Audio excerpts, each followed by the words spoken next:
পিসিমণি কার সম্পর্কে কথা বলছো একটু ভেবে বলো। মামনি তোমার গুরুজন, তোমার থেকে বয়সে অনেক বড়। আর কোনো গুরুজনের সম্পর্কে এরম ভাবে কথা বলতে হয় এটা তো আমি অন্তত ছোটবেলা থেকে শিখিনি, জানিও না।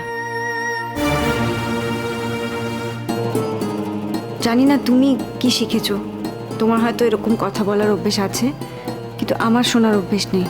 সেই জন্য অন্তত আমার সামনে মামনিকে এরমভাবে কথা বলো না, তাতে তোমার প্রতি শ্রদ্ধাই আমার চলে যাবে। বাবা, শুনলে কি বললো? এই এই এই এই এই তোমার কাছ থেকে শ্রদ্ধা কে চেয়েছে? হ্যাঁ, কে? আর তুমি কিছু দিতে এলেই যে সেটা নেওয়ার জন্য আমরা দাঁড়িয়ে আছি তাও তো নয়। শুধু বড় বড় লেকচার, শুধু বড় বড় লেকচার জানে, আর তো কিছু জানো না। বলছি যে স্বামী স্ত্রী যখন কথা বলে তখন তো বাইরে কাউকে থাকতে নেই সে ঘরে, তুমি সেটাও জানো না? কিছু মনে করো না পিসিমণি, তোমরা বোধহয় ব্যাপারটা বুঝতে পারছো না বা খেয়াল করছো না, সেই জন্য আমাকে একটু তোমাদের চোখে আঙুল দিয়ে দেখিয়ে দিতে হচ্ছে।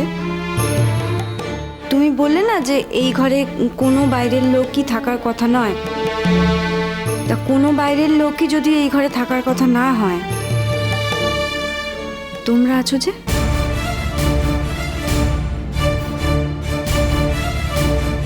তোমরা থাকলে আমরাও থাকতে পারি। অবশ্য তোমরা যদি এখন চলেও যাও এই ঘর থেকে, তাহলেও আমরা যেতে পারবো না। তার কারণ বাবার দেখাশোনার ভার, বাবাকে ভালো করে তোলার ভার তো আমার আর মামুনির ওপরেই। তাই জন্য আমি আর মামুনি এখন এই ঘর ছেড়ে যেতে পারবো না। সরি গো, এতগুলো কথা বললাম, মানে অনেক কথা বলে ফেললাম, কিছু মনে করো না। তোমরা কি বলছিলে এবার বলো।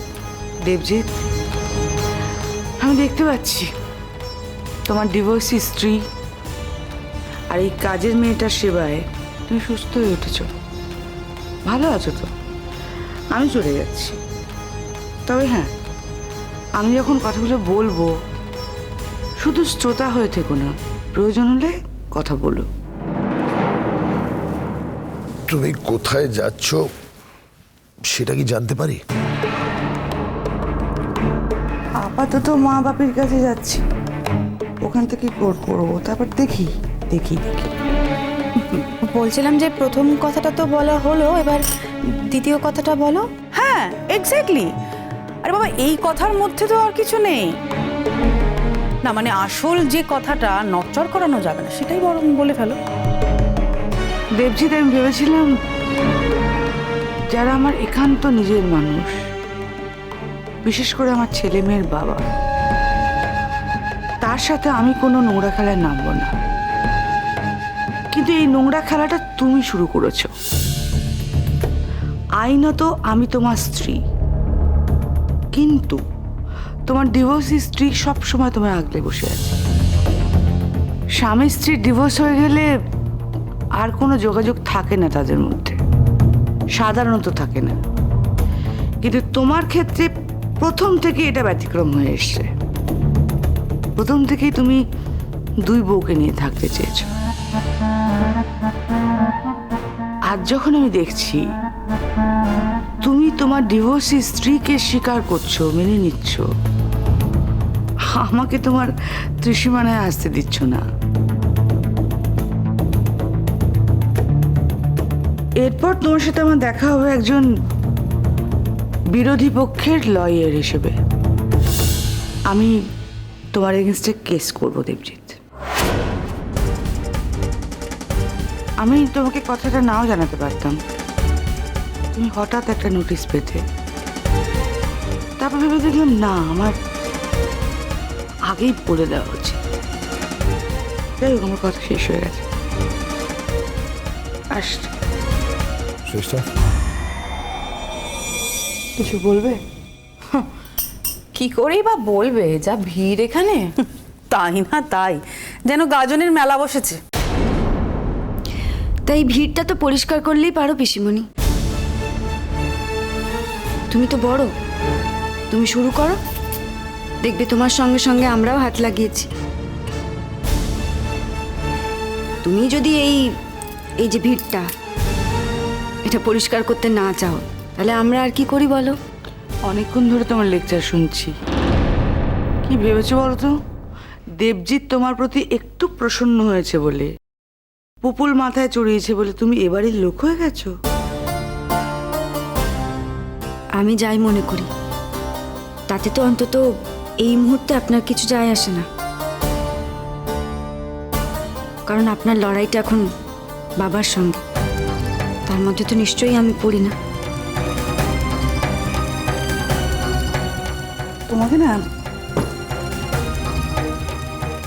ঠাস করে একটা চড় দেবো তোমাকে, দেখবে আমার চড় কতটা জোরালো, দেখবে?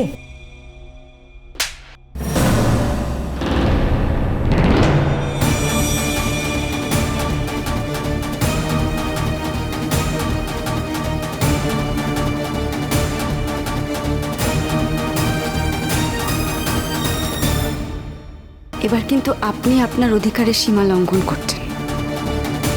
আপনি জানেন নিশ্চয়ই, আপনি নিজে আইনজ্ঞ।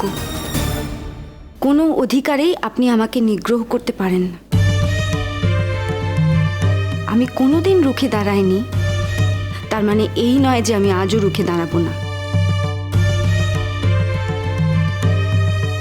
আর এই বাড়িতে আইন জানা লোক তো শুধু আপনি একা ছিলেন না। আমি যদি আইনের পথ ধরতে চাই, আমি যদি আইনের পথে চলতে চাই, তাহলে আমি জানি এবার বাবা আমায় সমর্থন করবেন, আর এই ব্যাপারে তো করবেনই। তাই অনুরোধ করব, ভবিষ্যতে আমার গায়ে হাত দিয়ে নিজের বিপদ ডেকে আনবেন না। বাবা বাবা, বৌদি দেখেছো দুদিনেই মুখে কত বুলি ফুটেছে। সত্যি শাহানাদি, হ্যাঁ ও কি বললো শুনলে? ও নাকি দিদি ভাইয়ের এগেনস্টে আইনি লড়াই লড়বে, দিদি ভাইকে আইনের ভয় দেখাচ্ছে। আরে বাবা, দিদি ভাইয়ের এগেনস্টে আইনি লড়াই লড়তে গেলে ওর যে ঘটি বাটি চাটি হয়ে যাবে সেটা ওরা বুঝতে পারছে না। কোয়েল, তুমিও এমন কথা বলো না। ওর নাকি ঘটি বাটি চাটি হবে। বাবা, ঘটি বাটি থাকলে তো চাটি হবে, ও তো নিজেই চাটি হয়ে যাবে, ওর বাকি জীবনটা হাজতে কাটবে। চেষ্টা, আমি এখনো সম্পূর্ণ ঠিক হইনি। এই উত্তেজনা আমার ঘরে আমি সহ্য করব না। তুমি কথাটা কাকে বলছো? দেখো শ্রেষ্ঠা, যে উত্তেজনার সৃষ্টি করছি তাকে আমি জানাচ্ছি বা তাকেই বলছি। আপাতত তুমি উত্তেজনাটা আমার ঘরে দাঁড়িয়ে থেকে ক্রিয়েট করছো। আর একটা কথা আমি স্পষ্টভাবে এই অবস্থায় তোমাকে বলতে চাই, আমি কোনো আইনি লড়াই থেকে কোনোদিন ভয় পাইনি, আর সেটা তোমার চেয়ে ভালো কেউ জানে না। ম্যাক্সিমাম কি হবে, আমি হেরে যাব। দেখো, দুপক্ষের কোর্ট কেসে কেউ একজনকে তো হারতে হয়। আমি হারলে হয়তো আমাকে কোর্ট জেলে পাঠাবে, আমি জেলে যাব। কিন্তু জেল থেকে বেরিয়ে কোনো আইন আমাকে তোমার থেকে দূরে থাকতে বা আলাদা থাকতে বারণ করতে পারে না। এবার এটাই যদি তুমি চাও, তাহলে এটাই হবে।